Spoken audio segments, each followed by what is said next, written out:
Filemón, capítulo único, versos 18 al 25, dice de la siguiente manera: y si en algo te dañó o te debe, ponlo a mi cuenta.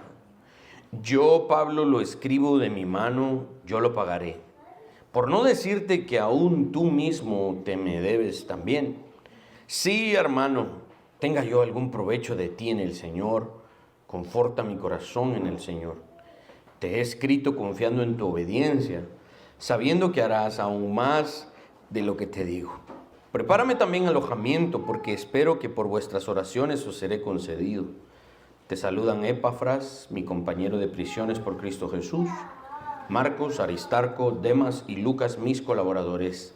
La gracia de nuestro Señor Jesucristo sea con vuestro espíritu. Amén. Oremos.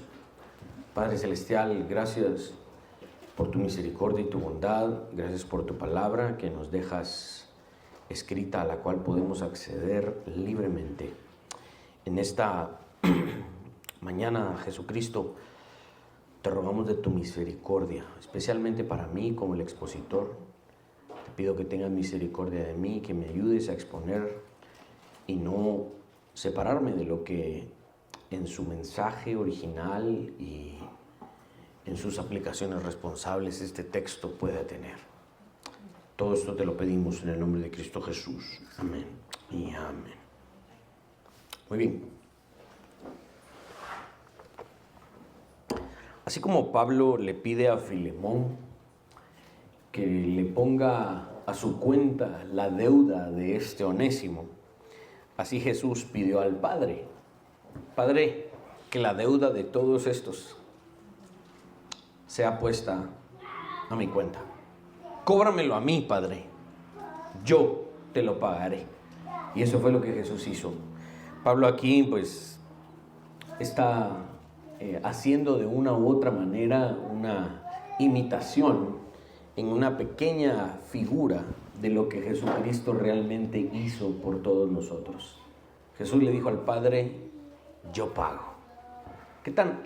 No sé si algunas veces ustedes han experimentado eso, porque aquí, gracias a Dios, nadie de los que asiste a esta iglesia es tacaño, ¿verdad?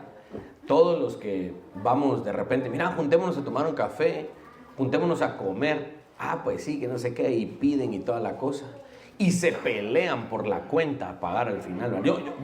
Yo pago. No, hombre, déjame a mí, yo pago. Mira, tengo nueva tarjeta, déjame estrenarla, yo pago, hombre. No sé si alguna vez ustedes han experimentado eso.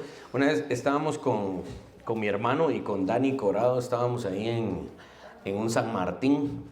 Mi hermano había venido de visita y mira, que sí, que no sé qué, y la parábola de la semilla de mostaza y la pared, empezamos a hablar y a disertar ahí, ¿verdad? Teológica y bíblicamente, y comimos, ¿verdad? Y Dani y mi hermano les gusta comer, yo no tanto, pero ellos pidieron y comieron bien. Y cuando pedimos la cuenta, la señorita, la mesera llegó con una cuenta, así va usted, larga, ¿eh? Y nos dice: mire, ya la pagaron. ¿Cómo así? Sí. Y mire, ahí le dejaron un mensaje y abajo decía: Dios los bendiga, su cuenta ya fue pagada. Nos hubiera dicho, hubiéramos pedido más, ¿va? Qué rico se siente, ¿no? Qué rico se siente cuando alguien dice: no te preocupes, yo lo voy a pagar. A mí me ha pasado muchas veces, por la gracia de Dios. Las primeras veces cuando salieron los contratos de celulares, ¿verdad? Porque al principio uno empezó teniendo celular tarjetero, ¿eh? Uno le metía tarjeta para poder hacer llamadas y mandar mensajes y todo lo demás. Pero cuando empezaron a salir los contratos, dije yo: me voy a meter a uno.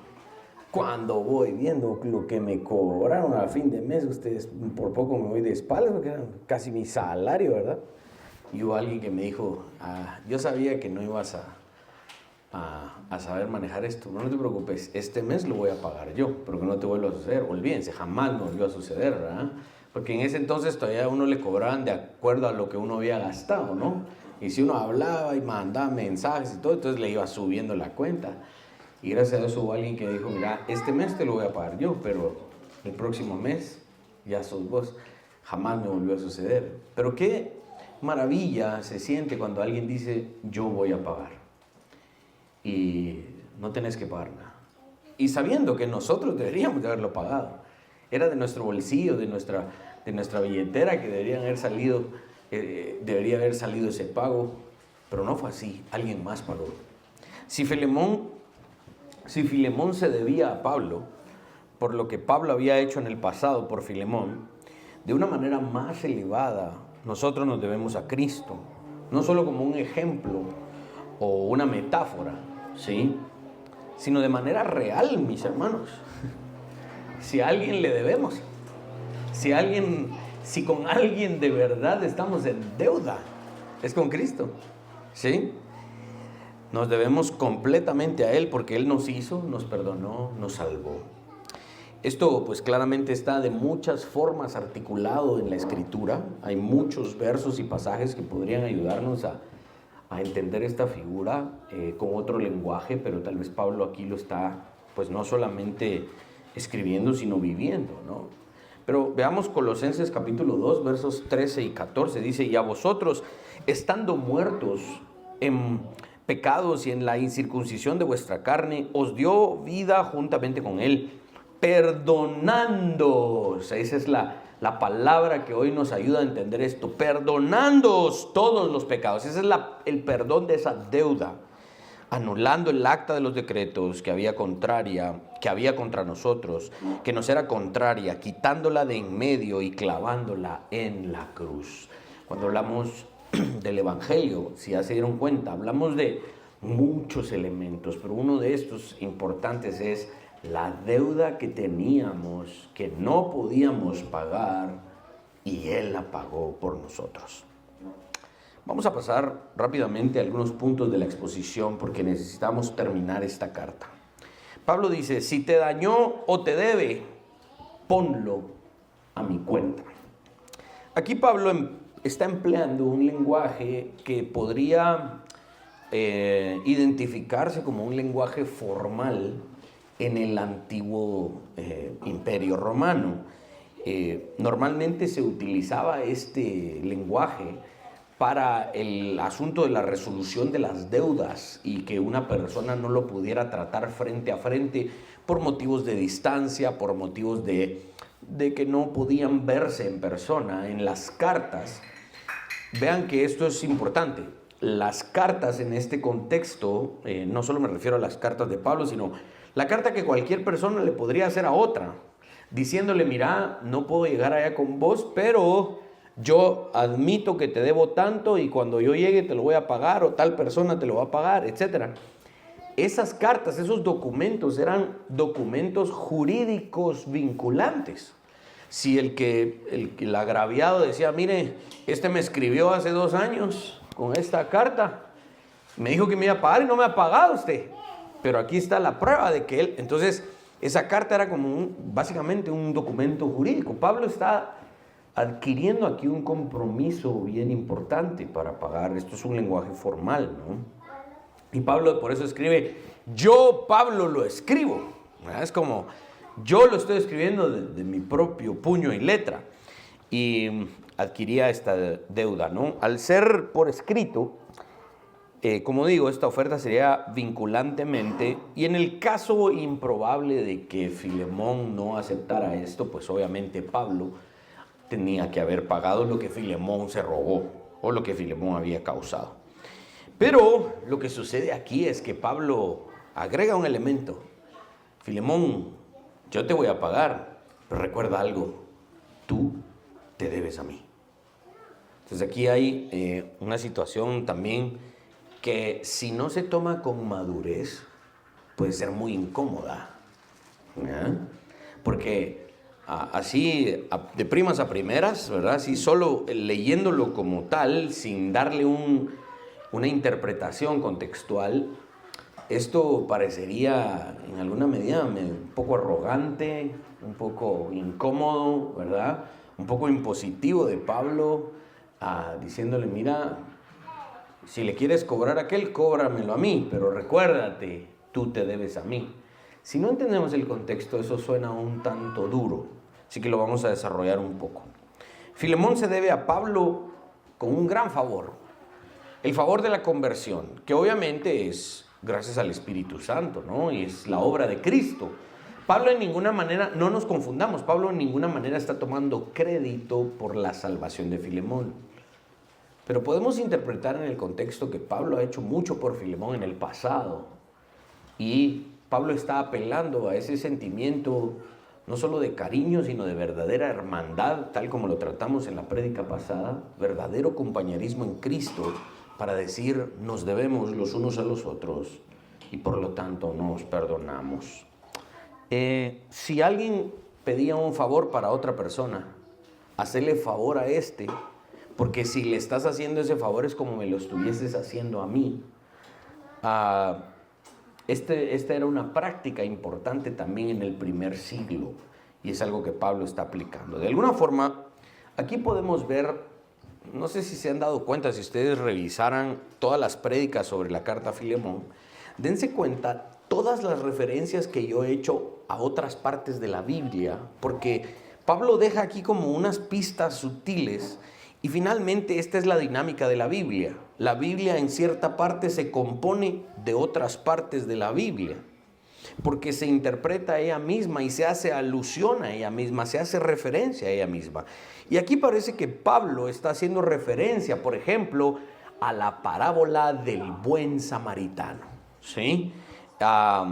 Cuando el buen samaritano deja a este hombre en un mesón y le da dinero al dueño del mesón y le dice, cuídemelo.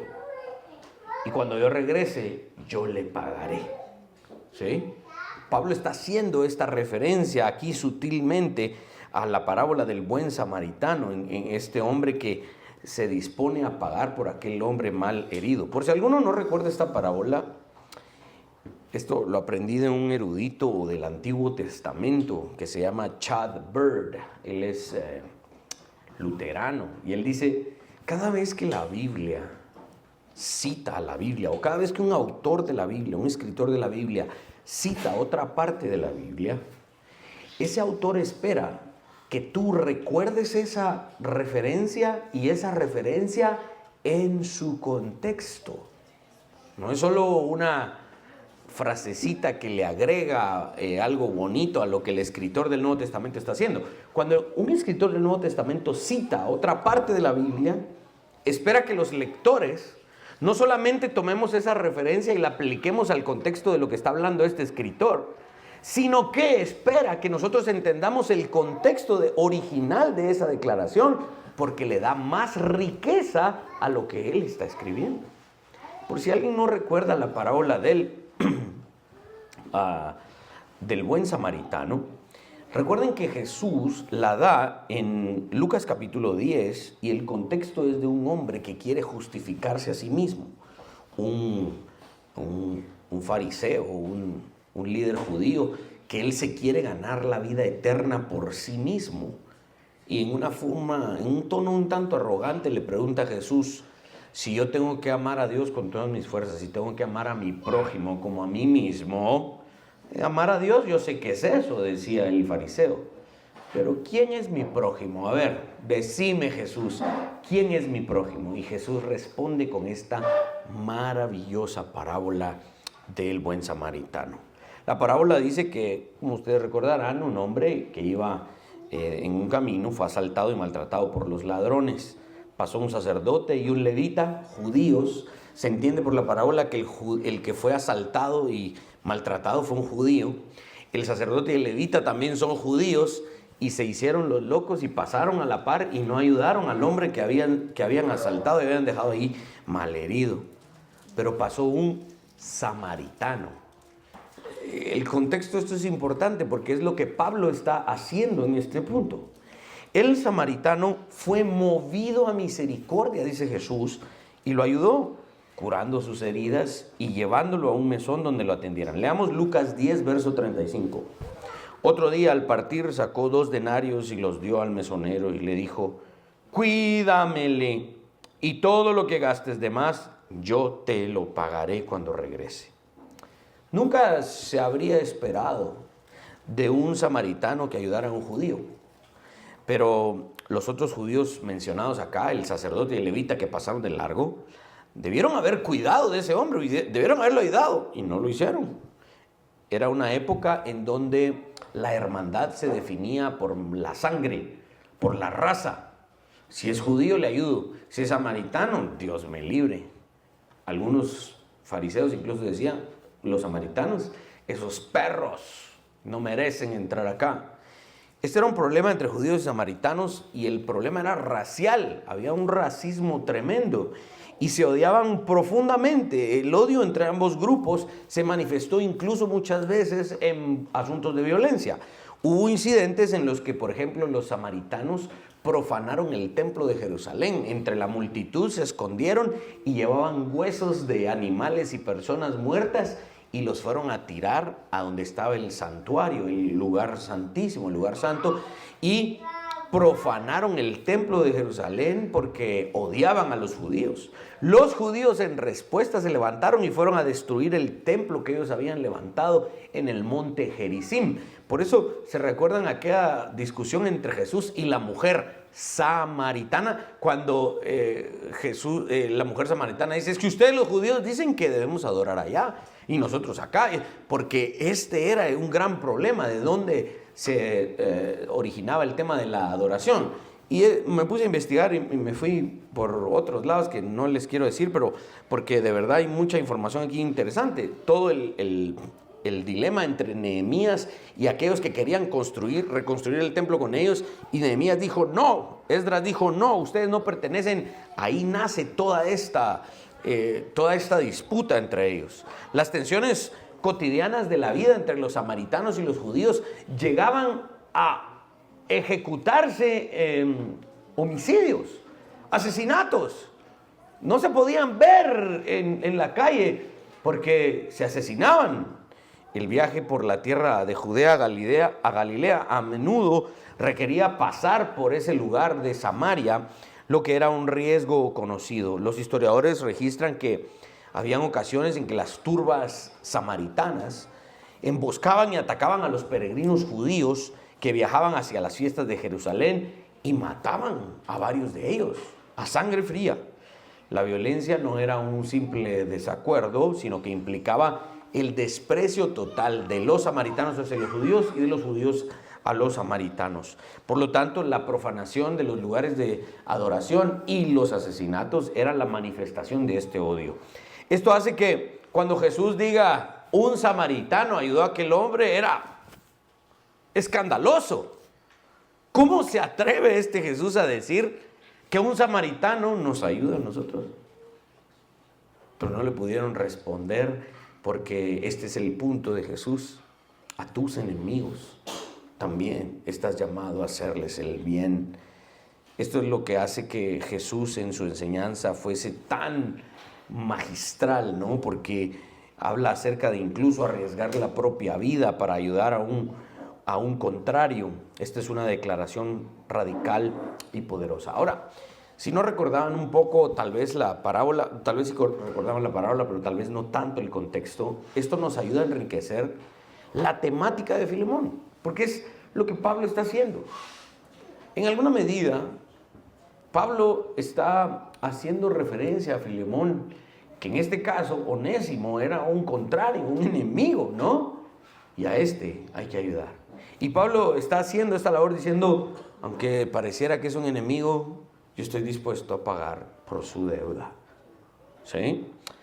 El vínculo central entre ambos pasajes es el concepto de asumir la deuda o el costo del otro por amor y misericordia. En ambos casos, en la parábola del buen samaritano y en el drama de la carta a Filemón, una persona con los recursos y la autoridad moral interviene para pagar el costo de una deuda. En la carta a Filemón, el apóstol Pablo, en un acto de profunda compasión por Onésimo, viéndolo en alguna medida como ese hombre malherido y maltratado, cerca de la muerte, tirado ahí a un lado del camino, Pablo, viendo a Onésimo de esa manera, se coloca Pablo en el lugar del fugitivo, del esclavo, y le dice a Filemón, si Onésimo te debe algo o te hizo algún daño, yo lo pagaré, ponlo a mi cuenta.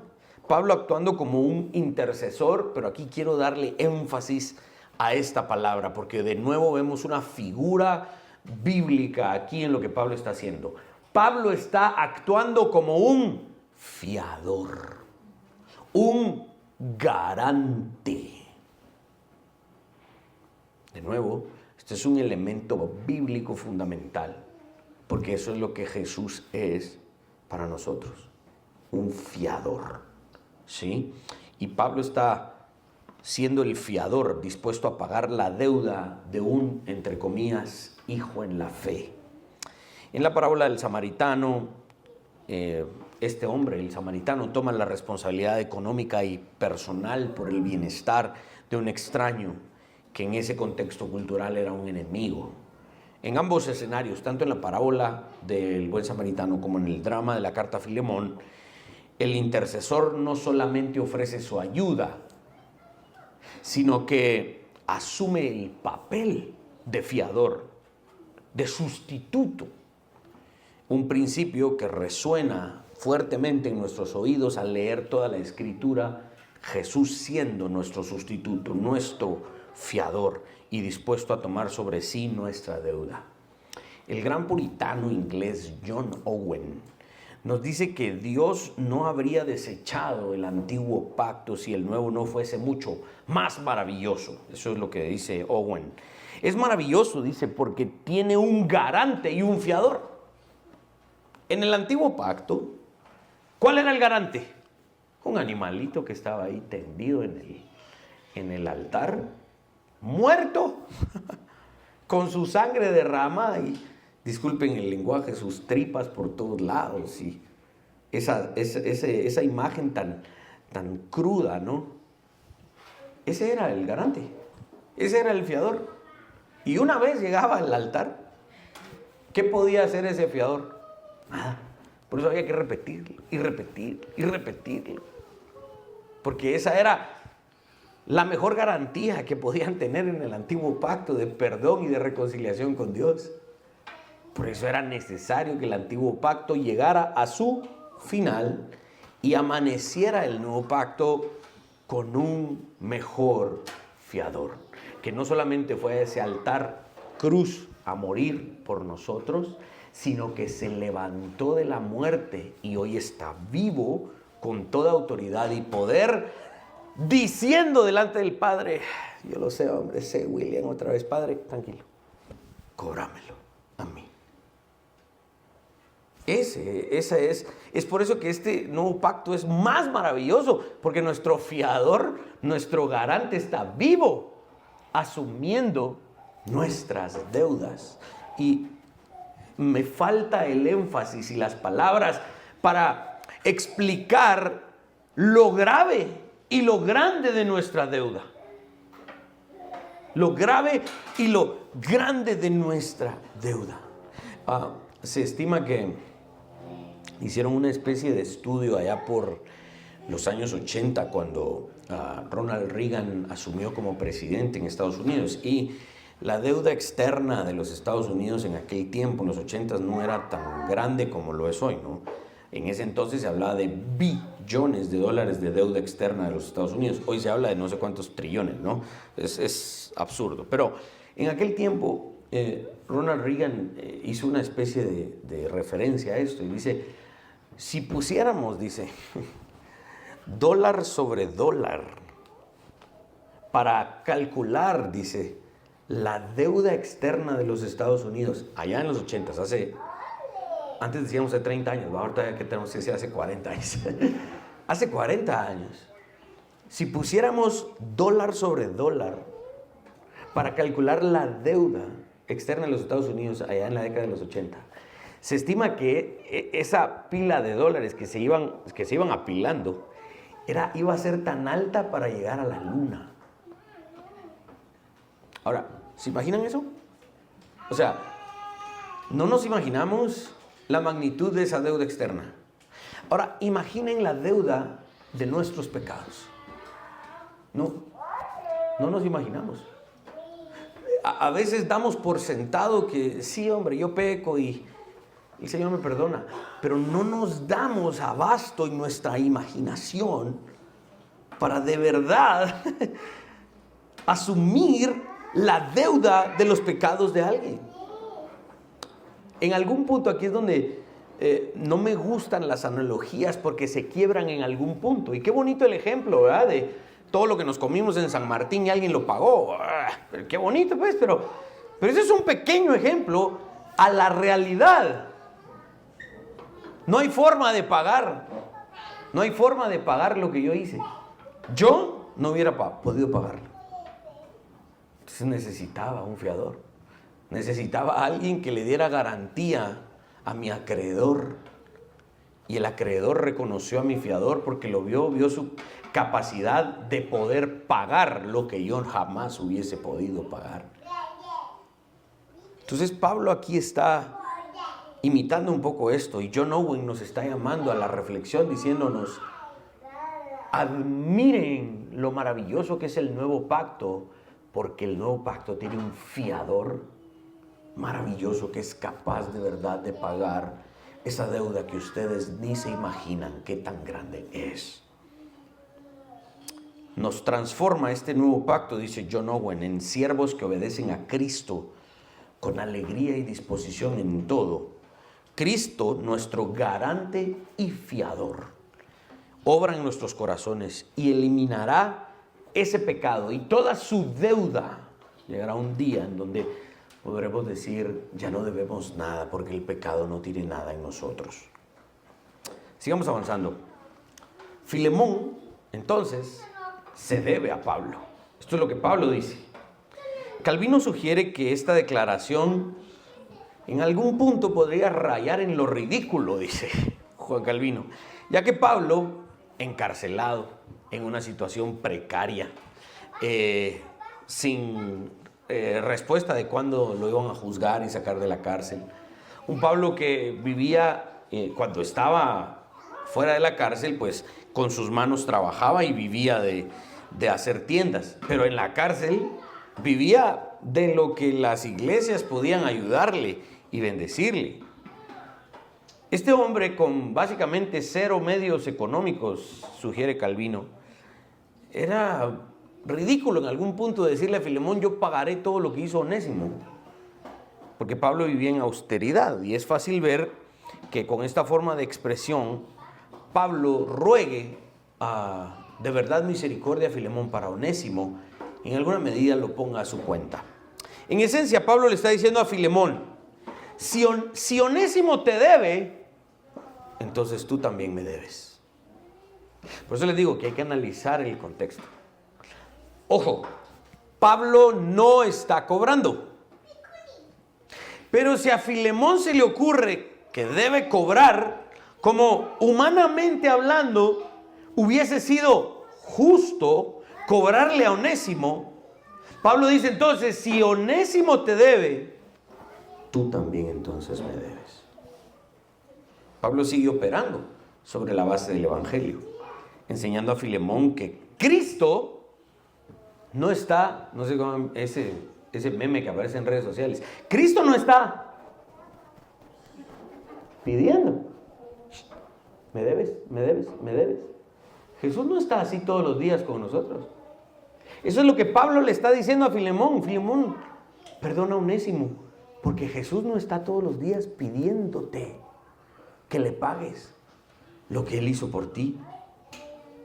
Pablo tampoco le está cobrando a Filemón lo que ha hecho, y por consiguiente, Filemón, sobre la base del Evangelio, no debiese cobrar venganza de Onésimo. En esta parte, Filemón se convierte, y aquí me es difícil porque yo soy pues un teólogo un tanto más bíblico que sistemático, otra cosa, y me es difícil no ver estas figuras que Pablo lanza aquí, pero pareciera ser que Filemón es el contraste de aquel hombre perverso en aquella otra parábola de los 2 deudores en Mateo 18, versos 23 en adelante, cuando Jesús da su enseñanza sobre el perdón a los hermanos y cuenta aquella parábola de un hombre que tenía una deuda impagable con el rey y le dice: rey, no te puedo pagar. Y el rey, movido a misericordia, dice: perdónenle toda la deuda a este hombre. Y este hombre sale feliz de la presencia del rey porque le ha sido perdonada una deuda impagable. Y lo primero que hace es encontrar a otro que le debía unas cuantas, quiero decir chichiguas, pero unas cuantas monedas. Y este hombre perverso que acaba de ser perdonado no tiene la misma misericordia con otro que le debe una que otra moneda y lo echa en la cárcel. El rey, indignado, lo manda a llamar y le reclama y le dice: siervo malvado, toda aquella deuda te perdoné porque me rogaste. ¿No debías tú también tener misericordia de tu consiervo como yo tuve misericordia de ti? Eso está en Mateo 18, versos 32 y 33. Reitero pues que Pablo está haciendo, o en alguna medida recordándole a Filemón, debemos ser el contraste de ese hombre perverso, recordando que se nos perdonó mucho y aquellos que nos deben, debemos extenderles también misericordia. Pablo está haciendo entonces ese contraste con el hombre malvado, porque así como Onésimo está en deuda con Filemón, todos, incluyendo Filemón, nos debemos a alguien y en última instancia nos debemos al Señor. El Señor Jesús, quien no está como ese departamento jurídico de los bancos, que a cada rato llama: mire usted cuándo va a pagar, y mire la deuda ya es tanto, le ofrecemos un trato, y mire que pague, que no sé qué, y lo empiezan hasta a insultar al pobre que debe, ¿no? Y si no nos contesta, ya tenemos los números de teléfono de sus familiares y los vamos a empezar a llamar y los vamos a pasar haciendo vergüenza y que no sé qué, y los departamentos jurídicos empiezan a llamar a los familiares y todo lo demás para presionar al que debe. Pregunto, ¿así actúa Jesús con nosotros? ¿A cada rato nos está cobrando? ¿A cada rato tenemos una llamada de parte de Jesús diciendo: ¿me debes? ¿Me debes? No, Jesús no actúa así con nosotros. Por lo tanto, Filemón no debiese actuar así con Onésimo, y por lo tanto nosotros no debiésemos actuar así con nadie que nos debe. Veamos entonces uno de los últimos puntos, la obediencia de Filemón, versos 20 en adelante.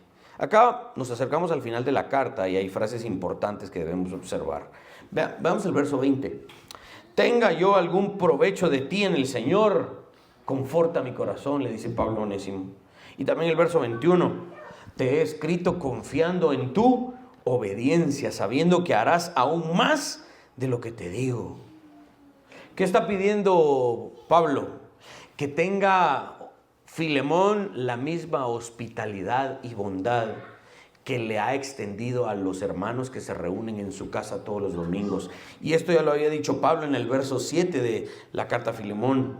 Pues tenemos gran gozo y consolación en tu amor, porque por ti, oh hermano, han sido confortados los corazones de los santos. Pablo está pidiendo: así como confortas los corazones de otros, conforta el mío, dice Pablo. Y no hay mayor confort y consuelo para mi corazón que tú obedezcas a lo que el Evangelio te pide. Ojo, de nuevo, quiero hacer mucho énfasis en esto. No es a lo que Pablo está diciendo: Filemón, me tienes que obedecer a mí. No, Pablo está llamando a una obediencia al Evangelio.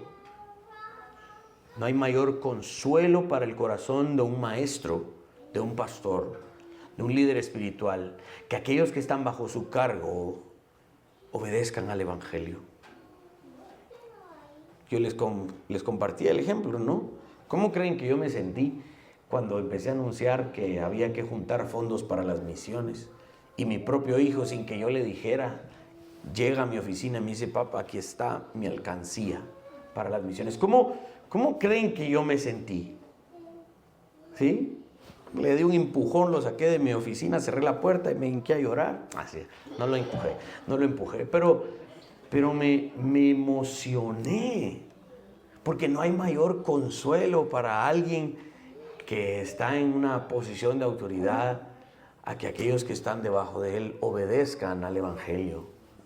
Eso es lo que Pablo está pidiendo de Filemón. A ver, no sé, todos aquí en alguna medida hemos experimentado eso. Un viaje al extranjero o un viaje a un lugar lejos de nuestra casa, que vamos allá por vacaciones, o a veces, como generalmente lo tenemos que hacer, vamos por trabajo, y si de repente sobra un poquito de tiempo, pues vamos a pasear, ¿verdad?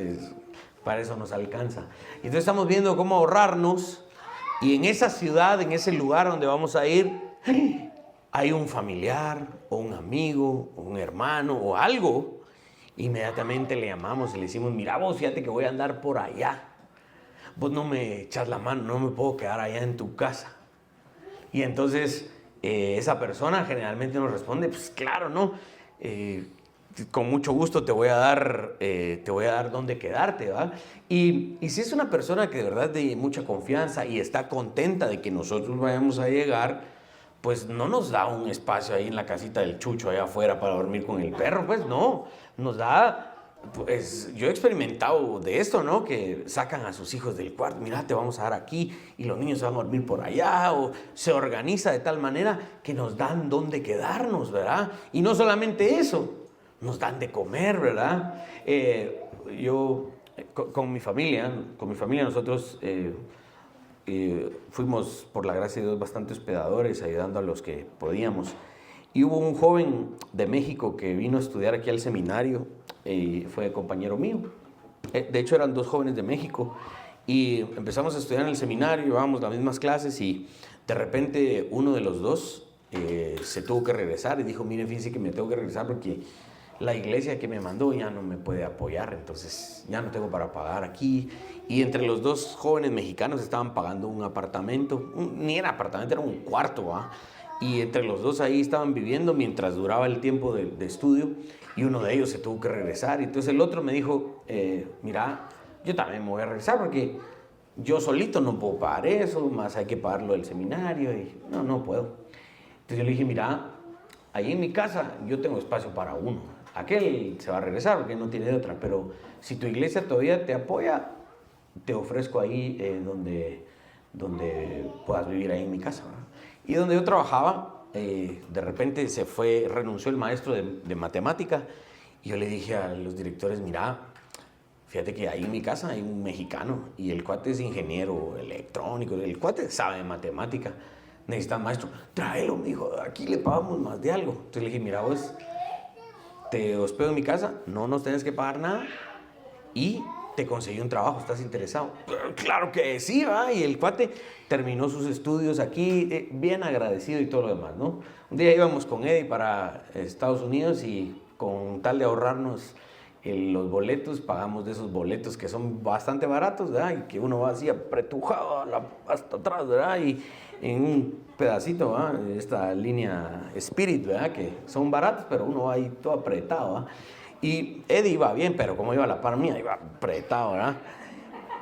Y teníamos una escala ahí en Ciudad de México durante 9 horas. 9 horas en Ciudad de México. ¿Qué vamos a hacer? No, vamos a quedar ahí en el aeropuerto 9 horas, ¿va? Entonces me recordé de este amigo, le dije, vos, Manuelito, ¿cómo estás? ¿Qué tal? Mira, vos, fíjate que tenemos una escala de 9 horas. No te preocupes, me dijo. El cuate nos llevó a traer al aeropuerto, nos llevó a pasear. Me dijo, mira, yo pedí el día en mi trabajo para no tener que hacer nada y nos sacó a pasear, nos invitó a comer. Nosotros a pagar íbamos y me dice, no, yo voy a pagar. Y el cuate bien agradecido por lo que habíamos hecho con él como familia, ¿no? Y devolvió mucho de este favor, ¿no? Y se notaba que él estaba contento de que lo habíamos ido a visitar y estoy seguro que cada uno de ustedes ha experimentado esto de alguna manera. Y pregunto, cuando ustedes hacen esto, ¿se van a quedar con un familiar? ¿Aprovechan que un familiar les ofrece de comer y ustedes se ahorran allá en transporte y todo lo demás? Pregunto, ¿la actitud de cada uno de nosotros que estamos ahí gozando de esto es de ¿me voy a aprovechar de esta persona? No nos estamos aprovechando maliciosamente, sino que estamos disfrutando de un favor que sabemos que esa persona nos está haciendo y no nos está cobrando. Y en nuestro corazón no existe maldad de decir, me voy a aprovechar de este o de esta. Simplemente estoy dispuesto a que mi corazón reciba un consuelo y una alegría de que esta persona me recibe y me ayuda.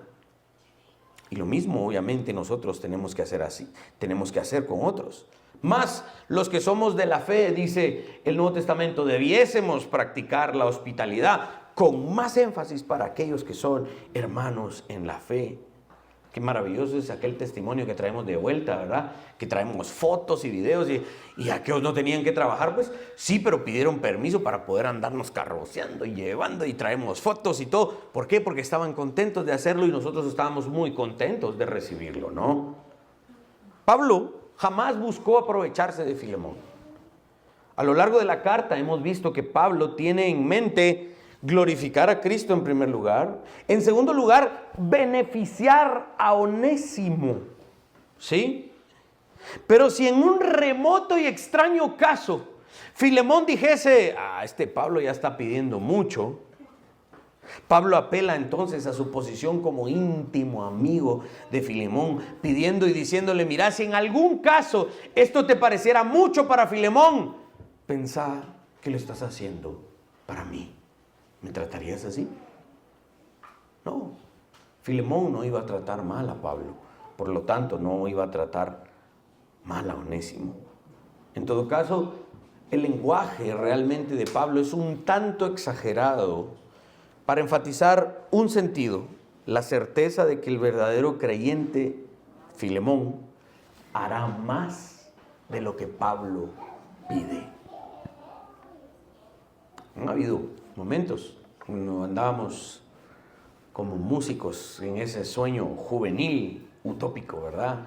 De andar siendo una banda de rock, cantando aquí y allá. Hubo momentos en donde no teníamos dónde dormir y bueno, aquí un hermano nos dio, ¿eh? ¿Y dónde?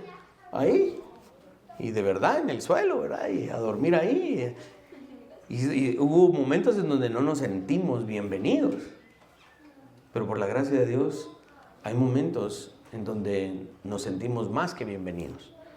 Nos sentimos aceptados porque un hermano en la fe nos trató como Cristo nos trataría. Miren qué hora es. Ustedes hablan mucho. Vamos a terminar con una aplicación. Se me ocurrieron varias aplicaciones, pero creo que una aplicación puede ayudarnos tal vez a darle incluso más aterrizaje a todo lo que hemos hablado acá. El hacer favores. Ok. Esto lo voy a tratar desde el contexto guatemalteco. Generalmente, el guatemalteco no hace favores de gratis. Tristemente, muchos guatemaltecos cobran los favores. Incluso cuando le hace ciertos favores a la patoja que le gusta.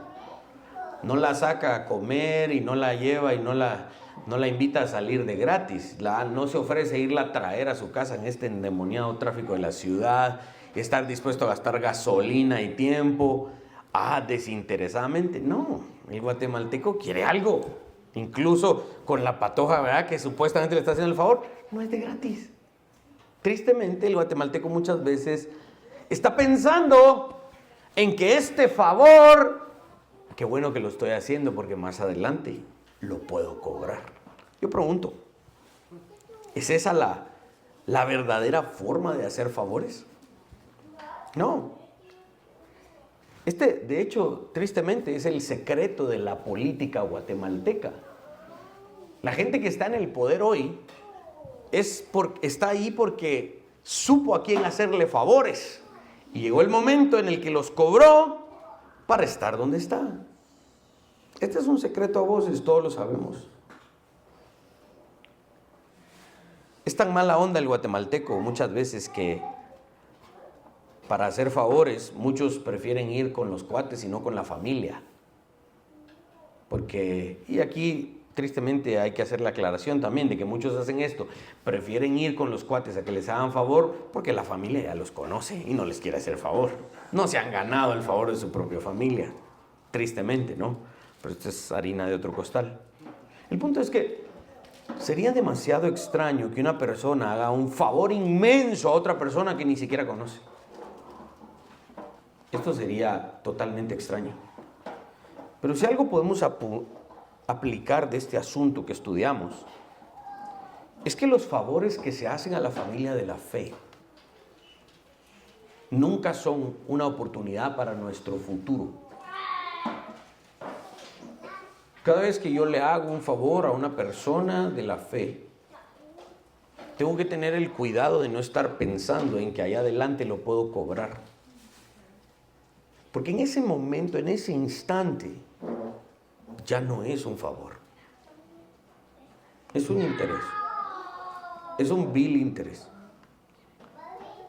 Esto de hacer favores a la familia de la fe no son cuentas por cobrar, no son movidas astutas. En la dinámica de las relaciones entre los hermanos en la fe, ¿qué es lo que estamos viendo? Que Pablo finalmente le está pidiendo a Filemón. Los favores se hacen verdaderamente sin interés. Desinteresadamente. Yo ofrezco mi ayuda. Yo hago un favor. Yo hago lo que otros no harían por este, lo que ni su propia familia está dispuesta a hacer por este. Yo lo hago, porque es mi hermano en la fe. Es lo que Cristo hizo por cada uno de nosotros. Es lo que Pablo está haciendo por Onésimo. Que Pablo no está ganando nada. ¿Qué ganancia habría para Pablo en ayudar a un esclavo? ¿A un ladrón? ¿A uno que el día de mañana lo podían condenar a muerte? Y pongámonos en esa posición. ¿Qué ganó Cristo de nosotros? ¿Qué podría cobrar Cristo en el futuro de nosotros? Si nuestro futuro también depende de Él, de lo que Él siga haciendo por nosotros.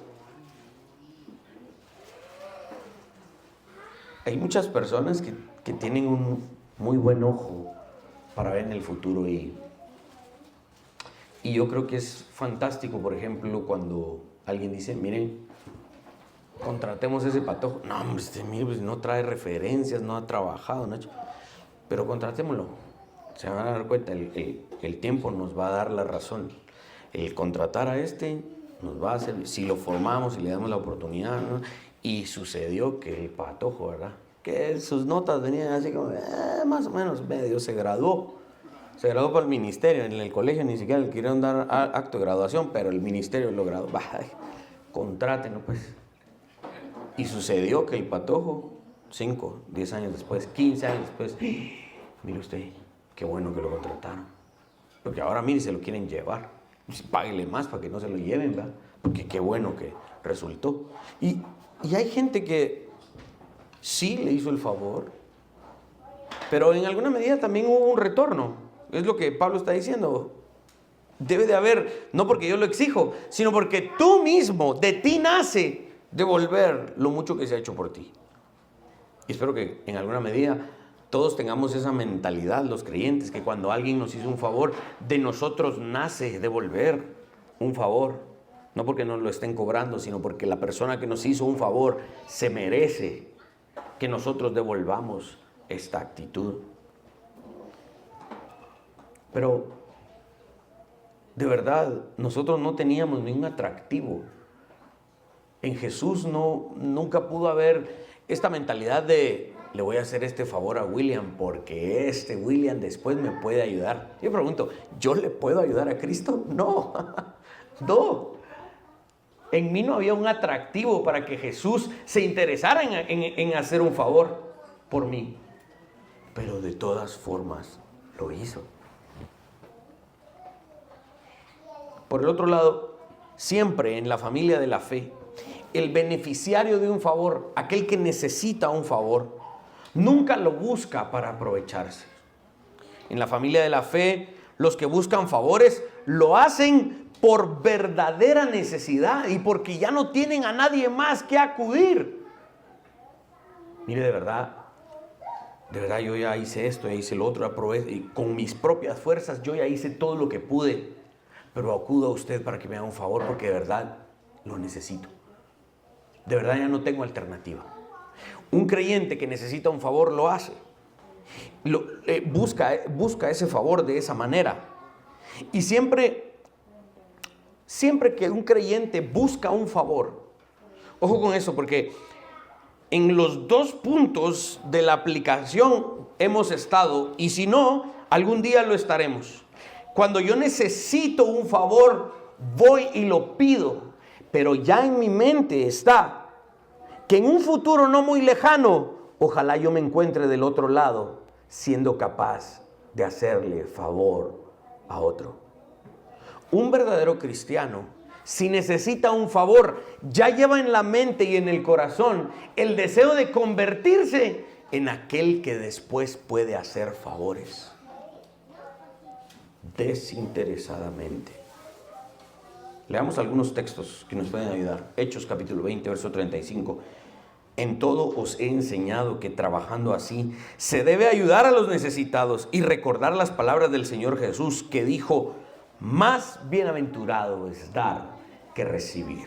Este es el lema de los boxeadores, ¿verdad? Lucas capítulo 14, versos 13 y 14. ¿Lo tenemos? Sí. Mas cuando hagas banquete, llama a los pobres, los mancos, los cojos y los ciegos, y serás bienaventurado, porque ellos no te pueden recompensar, pero te será recompensado en la resurrección de los justos. Si usted hace banquete, invite a todos estos y también al pastor, no va a ser mala onda. Proverbios 21, verso 26. Hay quien todo el día codicia, pero el justo da y no detiene su mano. El creyente es desinteresado. Lo hacemos no para que nos vean. Lo hacemos no porque si ayudo a este, allá adelante se va a recordar y me va a beneficiar. Yo ayudo porque esta es mi naturaleza. Yo hago favores porque esta es mi naturaleza. Y no espero que nadie me devuelva el favor que hice. Vean qué tan sencillo puede ser desviarnos del camino, haciendo favores para después tener beneficio. Una verdadera aplicación de la prédica de hoy, mis hermanos, o de la carta a Filemón, podría ser esta semana.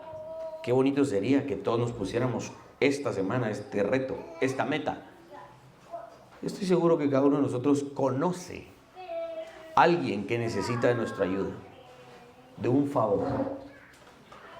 ¿Por qué no esta semana nos ponemos en la mente, en el corazón, el acercarnos a alguien que sabemos que necesita nuestra ayuda y sin que la esté pidiendo, llegar a ofrecerla? Decirle: mira vos, yo sé que vos tenés este y este problema, yo te ofrezco esto, desinteresadamente. Pidamos al Señor, mis hermanos, que ponga en nosotros el deseo de vivir de esta manera, deseando ayudar a otros. Glorifiquemos a Cristo buscando hacer, aunque sea una pequeña parte, de aquel inmenso favor que Él hizo por nosotros. Amén. Pongámonos de pie.